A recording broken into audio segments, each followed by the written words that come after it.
Polly sat alone at the kitchen table, her gaze fixed on the empty coffee cup before her. She dreaded the impending conversation with her husband, Fred, scheduled for today. Thankfully, their children were off at the neighbors for a sleepover, sparing them from the inevitable shouting match that lay ahead. Reflecting on how a bit of harmless flirting and casual lunches had spiraled out of control, Polly couldn't shake the feeling of guilt that weighed heavily on her shoulders. For over a month, she had sensed something amiss, but it wasn't until the latest test results that she knew she had to come clean to Fred. As she waited for him to return from his early morning errand to the store, apprehension gnawed at her. The sudden ring of the doorbell and the rumble of a large truck pulling into the driveway startled Polly. Unprepared for any visitors, she assumed it was just someone lost and seeking directions. "May I assist you?" Polly greeted, opening the door to the unexpected visitor. "Are you Polly Brown?"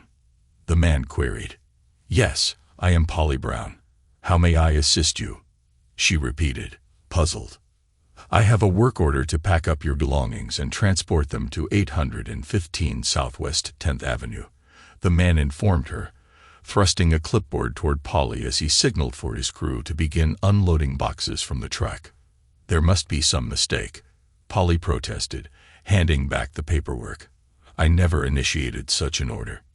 "Miss, I understand, but the order was placed by Mr. Fred Brown a week ago," he explained, pointing to Fred's signature at the bottom of the document. "My husband will be back shortly, and I'm certain he can resolve this misunderstanding," Polly insisted.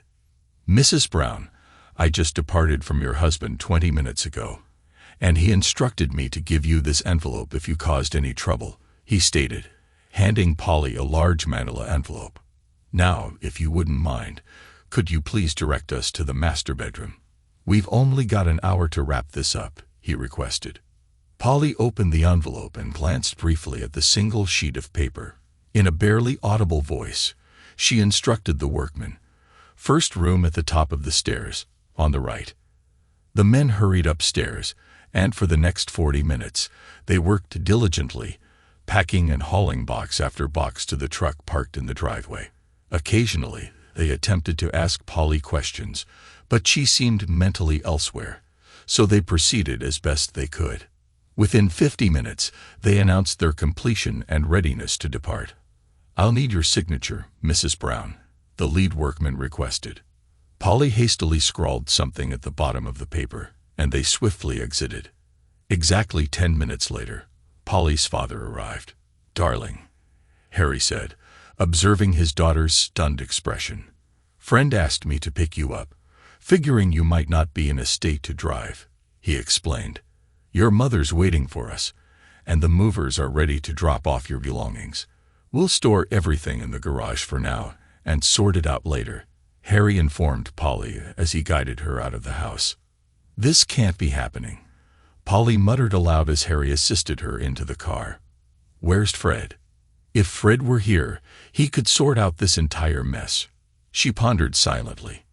"He'd listen, wouldn't he?" Half an hour later, Fred returned to the house, accompanied by a locksmith. "Change all the locks, including the code on the garage door opener," he directed the locksmith. "Leave me 5 sets of keys, and ensure there's a deadbolt on the side garage door," he instructed, stepping into the now vacant home. Ascending the stairs, Fred found that the workers had done a commendable job, given the tight schedule he had imposed. Glancing at his watch, he realized he had only 15 minutes before the next truck arrived. Grabbing a couple of empty cartons, he completed the packing of the remaining items the movers had overlooked, including Polly's makeup and toiletries from their bathroom vanity. Carrying down the last 2 boxes, he noticed the arrival of the next truck. Fred greeted his sister Melissa as she entered with the movers. "Hey there," he said, pulling her into a hug. "Why don't you take the second bedroom on the left, next to the bathroom? It's much bigger than the spare room and has a walk-in closet," he suggested. "We can sort out the kids' things later." "Sure thing. What about Polly's car?" Melissa inquired. "Her dad is supposed to pick it up later tonight, after he's finished with the movers," Fred informed her. "Could you handle things here for a bit? I need to swing by the office for a minute. I'll grab pizzas for tonight, he added, heading towards the garage. No mushrooms, Melissa called after him, then turned to direct the movers on where to place everything. Right on time, Fred noted, glancing at his watch. From his car, Fred observed his 3 best friends engaged in a heated discussion with Simon, the co-worker of his wife, who didn't appear pleased. After about 5 minutes, Mike, one of the 3 men, approached Fred's parked car. He thought we were joking until I pulled out my knife, Mike recounted with a grin. Gave him 2 choices: leave within 24 hours or have an unfortunate accident with said knife, he finished, amusement evident in his tone. How you holding up, buddy? I'll be better tomorrow, Fred replied somberly. Never imagined dealing with anything like this, but I'll manage. He thanked Mike, mentioning he needed to head off, but would catch up with him later at the house. Picking up the copies of pictures and receipts dropped off by the investigator at his office on Friday afternoon, Fred knew their contents without needing to open them. They were for his lawyer's reference. Well, there goes $1,000. He lamented as he glanced at the invoice. After dropping the envelope at his lawyer's office, Fred grabbed 4 pizzas, a case of beer, and made his way home. Tonight called for total indulgence, as tomorrow he'd be a single parent, needing to set a new example, certainly not like the one his soon-to-be ex-wife had set. Upon his return, the moving truck had vanished and Melissa, along with a few friends, was busy setting up her bedroom. "Hey bro," she greeted Fred as he ascended the stairs. "Where's all the muscle you promised me?" she quipped. "They're wrapping up something for me, but they should be here in about an hour. Why don't we take a break and grab a bite to eat?" Fred suggested to Melissa and her friends. Mike and his companions finally arrived just before 4 o'clock, and by 7 o'clock, everyone was gathered, enjoying a few drinks and casual conversation. Everyone, that is, except Fred. Melissa eventually found him in the den, engrossed in old home movies. "We've got everything upstairs in my room, and everyone's finished eating. Is there anything I can get for you?" she asked. "Not right now, honey, but thanks for asking," Fred responded. "I just need some time alone, that's all." "Well, I'll be in the kitchen if you need anything," Melissa assured him, planting a kiss on the top of his head before closing the door. "I never saw it coming," Fred murmured to himself. "How could I have been so blind?" Just over a month ago, while paying bills online, Fred stumbled upon a charge for a checkup at the local clinic. "Han, did you go to the doctor a week ago?" He called out to his wife, who was in the kitchen preparing dinner. "I thought I had the flu and went in for a B12 shot," she yelled back. "Ridiculous rates," he muttered to himself as he examined the bill. $125 for a simple exam and a B12 shot, even after insurance. "I'll call them tomorrow. Maybe there's a mistake," he thought, though deep down he knew there wasn't. The following day, Fred dialed the clinic's billing department from his office. "Good morning. How can I assist you?" The receptionist answered. "Good morning. My wife, Polly Brown, visited your clinic 2 weeks ago, and I believe we were overcharged for her visit," he explained. "She only had a routine exam and a B12 shot, but we were billed $125, when it should have been no more than $45 after insurance," Fred replied curtly, ending the call. "Can you say heart attack? Why on earth was Polly getting a pregnancy test, especially considering Fred had undergone a vasectomy right after their second child? It didn't require a genius to piece together what might be going on." 10 minutes later, Fred found himself seated at his desk, leafing through the yellow pages in search of a private investigator. Until then, he had never doubted Polly's fidelity, but now, uncertainty gnawed at him. Fred had never anticipated the cost of having his wife surveilled. "She must be involved with someone from work," he confided in the PI. "She consistently returns home at the same time, and aside from occasional team-building seminars, she's always at the office. I need you to commence immediately, because I'm going insane. not knowing if she's been unfaithful, and I damn well need to know with whom. His next call was to Ben, a close friend who also worked in Polly's division. Ben, Fred Brown here, he began. I hate to ask, but I need to speak with you outside of work, if possible. Can we meet at Moe's after hours? Great, see you around 5:30, he arranged. Fred wasn't entirely certain how to broach the subject with Ben, but figured honesty, given their long-standing friendship, would be the most effective approach. As they sat sipping on Bud Lights, Fred broached the difficult topic. Ben, I've just discovered that Polly is cheating on me, and I suspect it's someone from her workplace, he confided. It seems to have been going on for a couple of months, and I need to identify the person. Ben was taken aback. No way, Fred. Polly would never do that to you. There must be some misunderstanding. No misunderstanding, Ben. I have evidence. I just need to know who it is, Fred insisted. Fred, our company isn't that big, and I know most of the employees by their first names, Ben reassured him. Sure, there's the usual office banter, but nothing more than that. However, I have 2 colleagues owing me big favors, and they'll know if anything's up. Trust me, I'll reach out if I uncover anything. I'm sorry about Polly, he added sincerely. No more than I am, Fred responded quietly. The next 3 days were agonizing. Fred wrestled with the urge to confront Polly and demand answers, but at this juncture, it seemed futile. Their sex life, while not extraordinary, was satisfactory. They made love about twice a week, which seemed reasonable given their parental responsibilities. Yet Polly hadn't expressed any desire to explore new things in bed, and she continued to reject Fred's requests for certain intimate acts. Nothing had changed in that regard. One detail stuck in Fred's mind. Whenever Polly returned from her monthly seminars, they never engaged in intimacy that night. Perhaps it was mere coincidence, but Fred couldn't help but scrutinize every detail for anomalies. These seminars typically took place on Friday afternoons at the Best Western and lasted for around 2 hours, followed by a casual gathering for happy hour and snacks. On those evenings, Fred would take his kids out or visit his parents for dinner, ensuring they didn't return home until after 8 o'clock. He found himself questioning every aspect of his marriage, desperately searching for a motive behind Polly's infidelity. On Friday morning, Ben called with an update. If she's involved with someone at work, it's likely a new guy named Simon Turner. He joined last year, and there's talk that they've had lunch together a few times and have been spotted dancing during happy hour, he informed Fred. I know it's not concrete evidence, but it's the best lead I could find.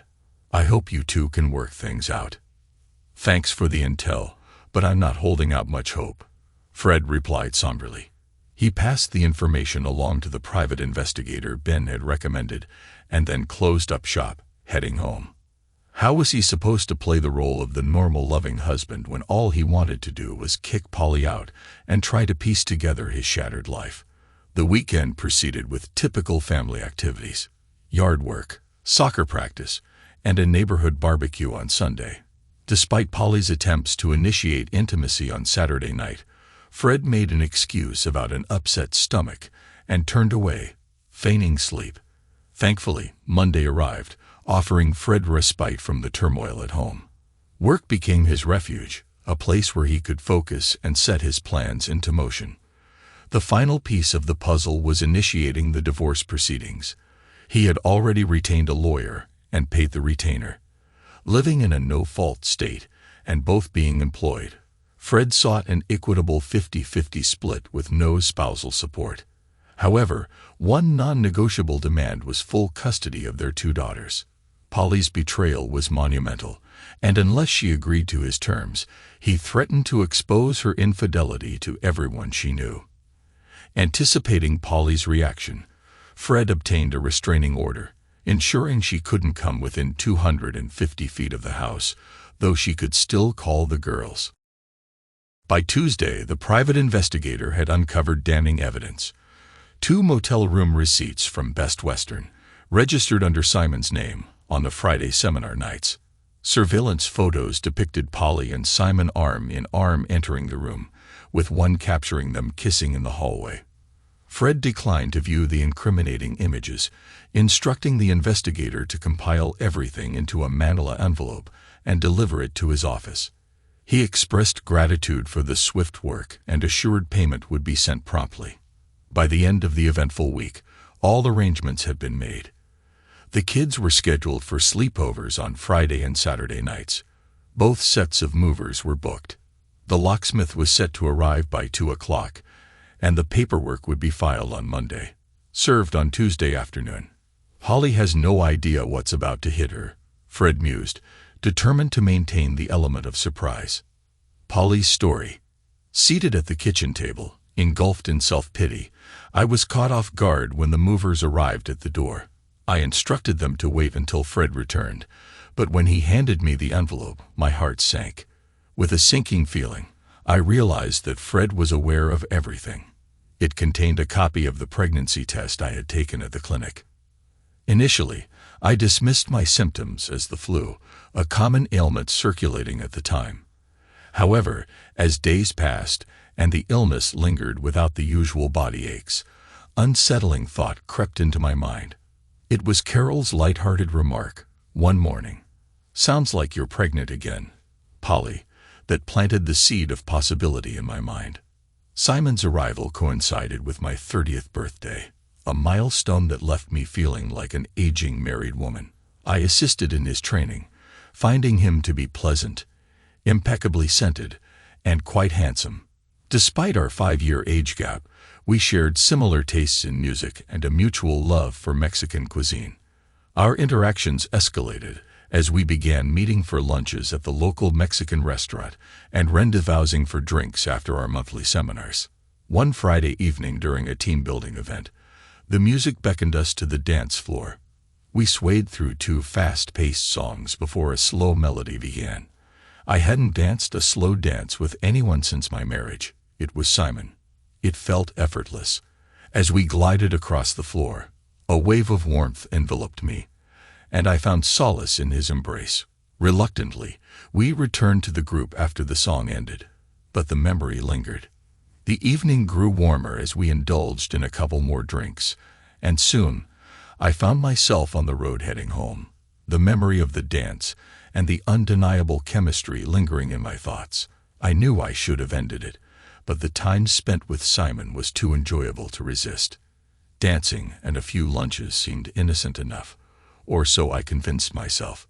It wasn't until the 4th Friday gathering that things took a turn. Our department received an award for being top producers, each of us rewarded with a $100 bonus.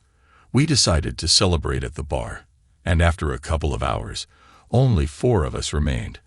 I had indulged a bit too much and realized I needed coffee before attempting to drive home. Simon offered to accompany me.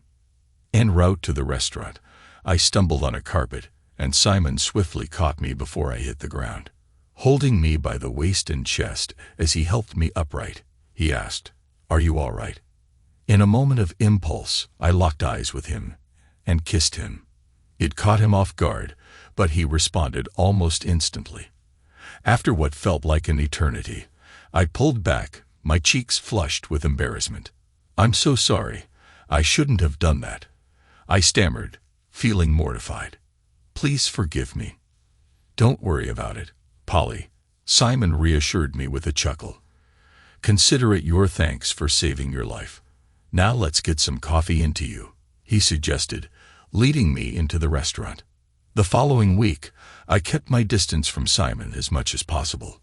I made sure to be busy during lunchtime and avoided stopping by for happy hour the next Friday. It had been a terrible mistake, yet I couldn't shake the feeling of arousal every time I thought about being in Simon's arms. However, despite her resolution, 2 weeks later, Polly found herself back at happy hour, with Fred not expected back until around 8:30. She arranged to have dinner and drinks with a few of her colleagues. Curiously, everyone seemed to have excuses for leaving early, until it was just Polly and Simon remaining by 6:30. "Shall we grab something to eat?" Simon suggested to Polly. As the music began to play, Polly seized the opportunity and invited Simon to dance. To her surprise, the evening unfolded with 4 slow songs played consecutively, and they danced everyone. With each step, Polly felt her heart pounding against her chest, finding solace in Simon's embrace. Before she knew it, they found themselves in the back seat of Simon's car, where they indulged in everything but intercourse. Time slipped away, and it was almost 8 o'clock when they finally realized. Straightening her dress and hair, Polly exchanged one final kiss with Simon before heading to her car. Despite the gravity of her actions, Polly found herself devoid of shame. It wasn't until she reunited with her husband and children that the weight of her guilt began to settle in. That night, Fred desired her, but Polly couldn't bear to meet his gaze, let alone engage in intimacy. After a lengthy shower, she slipped into bed, seeking solace in Fred's embrace for the remainder of the night. Aware of the danger she was playing with, Polly couldn't resist the allure of her forbidden liaison. They began sneaking around during lunch breaks, the thrill of secrecy adding to the intensity of their encounters. A week later, Simon revealed that he had booked a room for Friday night at the Best Western, in anticipation of their rendezvous. We parted ways at the bar, agreeing to reconvene in the hotel corridor. "Are you sure about this?" Simon questioned, his voice tinged with uncertainty. "I'm not entirely certain, but let's not linger in the hallway," Polly replied, urgency creeping into her tone. Within moments of entering the room, their restraint dissolved, and they found themselves tearing off each other's clothes in a frenzy of desire. Polly returned home 45 minutes before Fred and the kids were due back. They met twice more before Polly fell ill, attributing it to what she thought was the flu. When Carol suggested she might be pregnant, panic set in, and Polly rushed to the doctor. She couldn't fathom the results indicating pregnancy. After all, Simon always used protection and Fred had undergone a vasectomy. As she stared at the test results, Polly realized she was in a dire situation, trapped in more ways than one. Sitting alone in the kitchen, she awaited Fred's return, knowing she had to break the news to him. Little did she know, her world was about to shatter into pieces. Fred sought retribution from both Polly and Simon. He demanded Simon leave town, never to return, so he wouldn't have to endure the sight of him again. As for Polly, Fred harbored a deep desire to see her suffer for tearing apart their once happy family. With his unmarried sister, Melissa, moving in to assist him in raising their 2 daughters, Fred faced the daunting task of navigating the complexities of female adolescence without a clue of where to begin. Despite the challenges ahead, Fred drew strength from the unwavering support of his parents, knowing that they would weather the storm together. On Sunday, Fred gathered his daughters and Melissa, gently explaining the turmoil between him and their mother. He reassured them that they could still see their mother whenever they wished, though she wouldn't be living with them anymore. Tears were shed, but a comforting bowl of ice cream helped soothe their emotions. By Tuesday, Polly had been served with divorce papers. Despite her persistent attempts to reach out, Fred remained resolute in his silence. Even Melissa's efforts to convey the finality of the situation fell on deaf ears. Fred took decisive action, canceling all shared financial arrangements and removing Polly from his insurance, 401, and other accounts. However, Fred allowed Polly to see the children on Wednesday. Melissa accompanied them to Polly's parents' house, providing a supportive presence during their visit. The next time Fred encountered Polly was during their meeting with the lawyers in the attorney's office, where the dissolution of their marriage would be legally formalized. Polly's lawyer launched into a series of demands, prompting Fred to rise and prepare to exit. "We've just begun. Where are you going?" the lawyer inquired. "I'll say this once," Fred replied in a low voice. "The terms stand as they are. Polly will have visitation rights, but physical custody will be mine. I refuse to subject my children to the birth of her illegitimate child conceived with another man. Challenge me on this or anything else, and I won't hesitate to expose the truth about my soon-to-be ex-wife," so I suggest you carefully consider your next move before speaking again. Following a brief recess to calm tensions, the proceedings resumed. Polly, tearfully, conceded to Fred's terms, and they all proceeded to sign the documents. "I'm truly sorry, Fred. I don't know how I allowed this to happen.